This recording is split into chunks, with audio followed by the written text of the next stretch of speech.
Now, the links between MedPro company and the Tory peer in question were never publicly disclosed. In fact, they were denied repeatedly by the lawyers acting for those involved.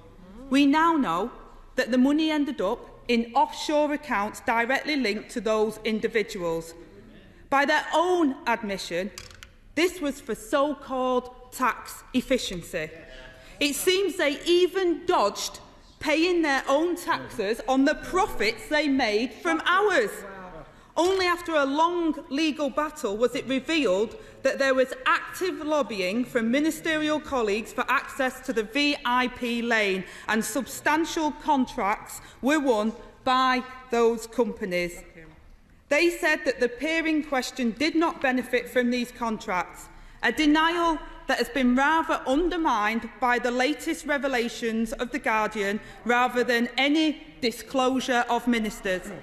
Because it was only some time after The Guardian exposed these links that a minister finally told me, in answer to a parliamentary question, that, and I quote, "Departmental records reflect that a link between Baroness Mone and PPE MedPro was clear prior to contracts being awarded."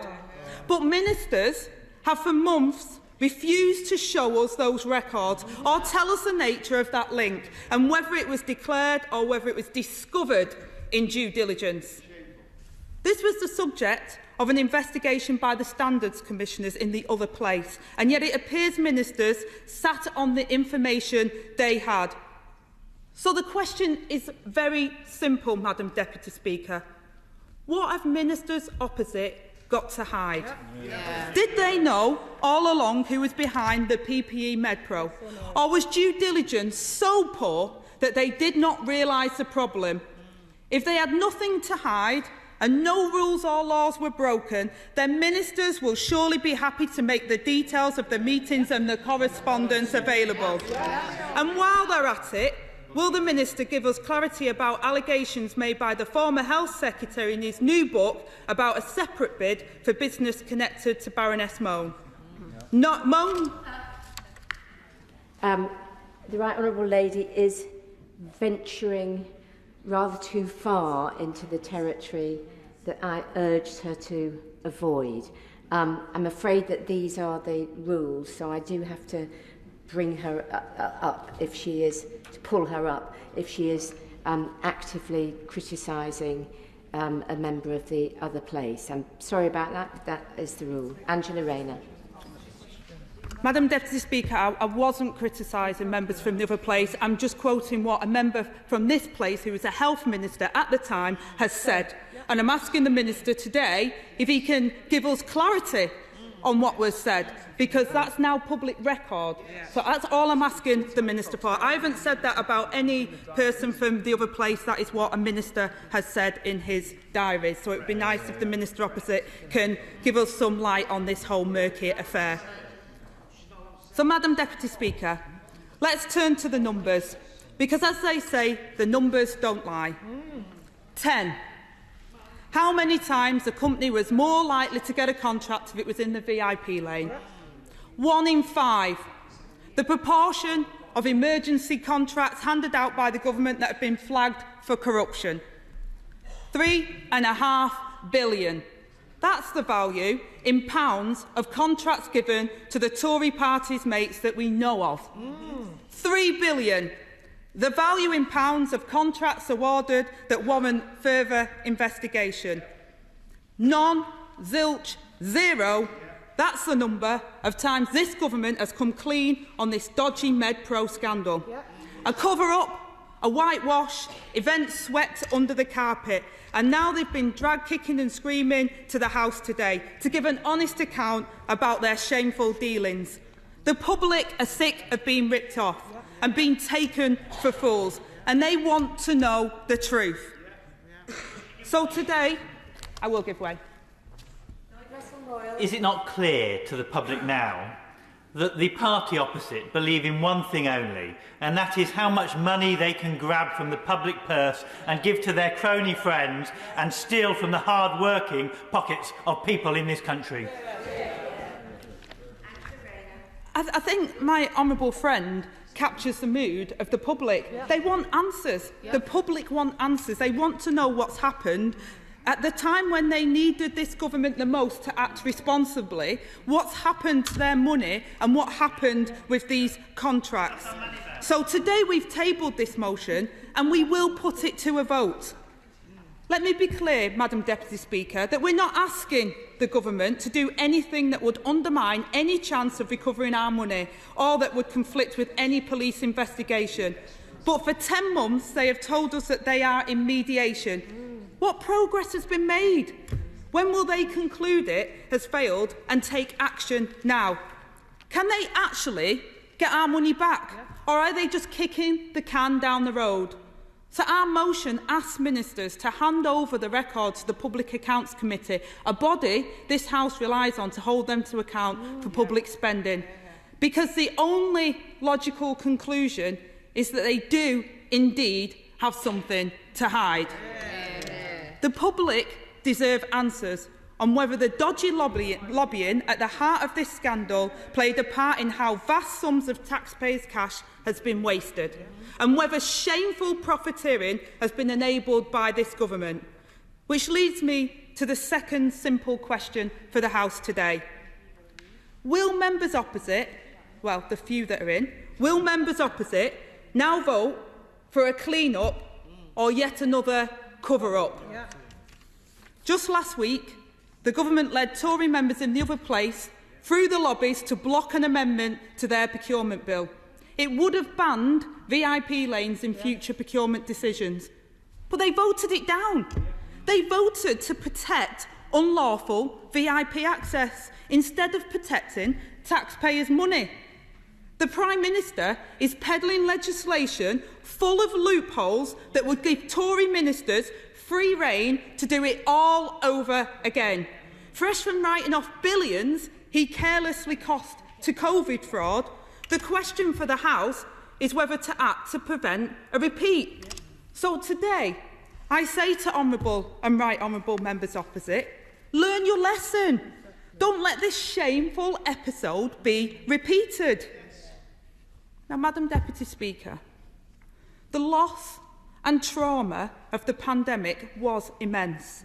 Millions of families lost loved ones, some only getting to say goodbye via iPad as mothers, fathers, husbands, wives and friends slipped away. And then we learn that throughout this trauma, companies with WhatsApp links to ministers were given special VIP access to contracts which have seen billions poured down the drain. This government has done untold damage to the public's faith in politics. Yep. The first step in restoring this trust is publishing these documents today. Yeah. The public need answers about how this happened, and they need them now, Madam Deputy Speaker. But they also deserve reassurances that this will never, ever be allowed to happen again. Yeah. Taxpayers' money must be treated with respect, not handed out in backroom deals to cronies or a passport to profiteering. And PPE MedPro is just the tip of the iceberg in this scandal. We now know that companies that got into the VIP lane were 10 times more likely to win a contract.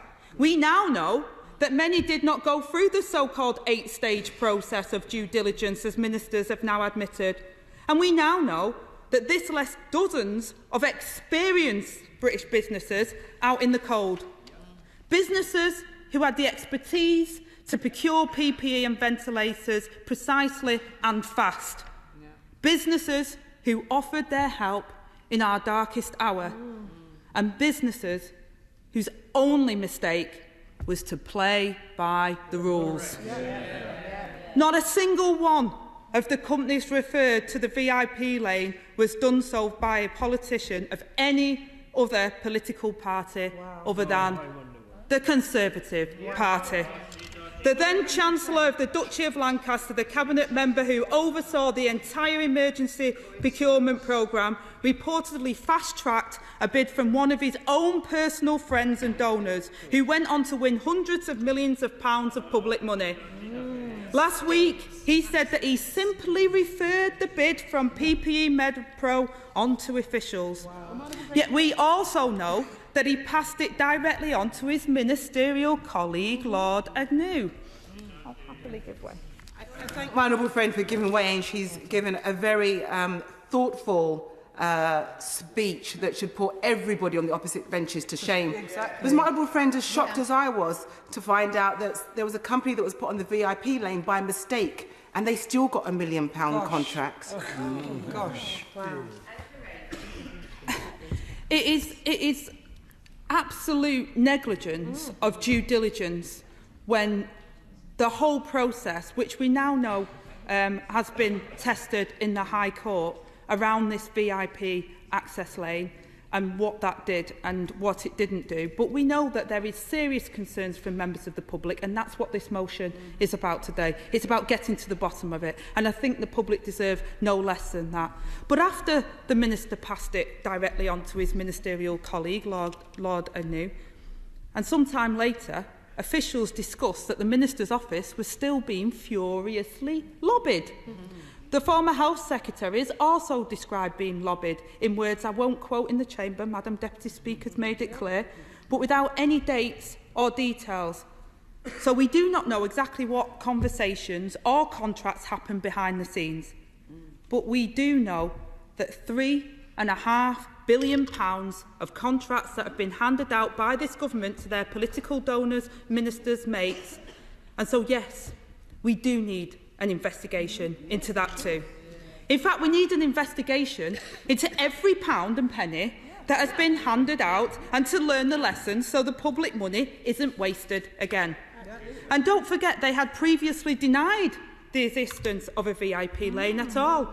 Well, it existed all right. It allowed Conservative politicians to open doors for anyone with connections to ministers. The WhatsApp Highway Express. And earlier this year, the High Court declared it unlawful. But as my right honourable friend mentioned earlier, it didn't have to be this way. Governments across the world responded to the COVID emergency without wasting billions of pounds of taxpayers' money and relying on dodgy backroom deals.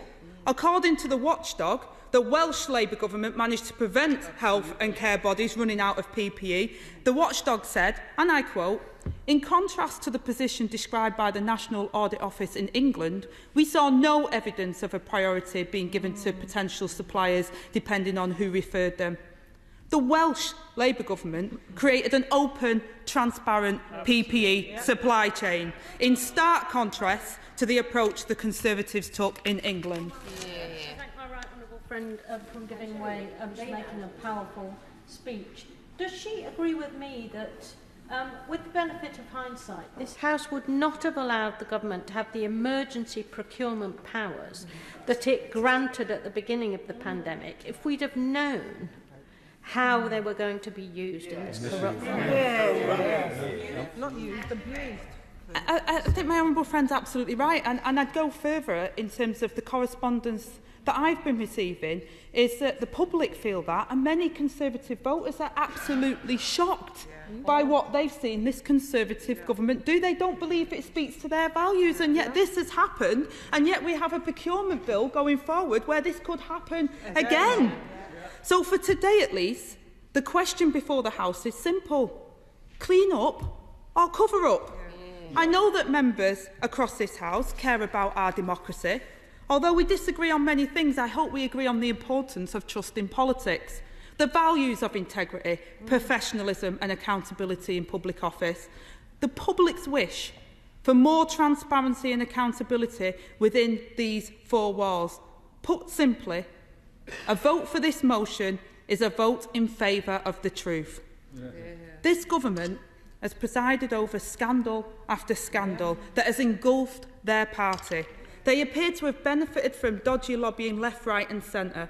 And voting today for yet another cover-up will send another very clear message to the public that this Prime Minister cares more about protecting vested interests than putting things right. That his own promise of integrity, professionalism and accountability is just more hot air. After what they've put the British people through, This surely cannot be the message members opposite want to send. Now, Labour has a plan to turn this procurement racket on its head and tackle the obscene waste with an office for value for money to ensure that public money is spent with the respect that it deserves. It's about time members opposite got with that programme. So I say today, and I hope the benches opposite are listening, let's end the cover-up and begin the clean-up and start it now. And I commend this motion to the House.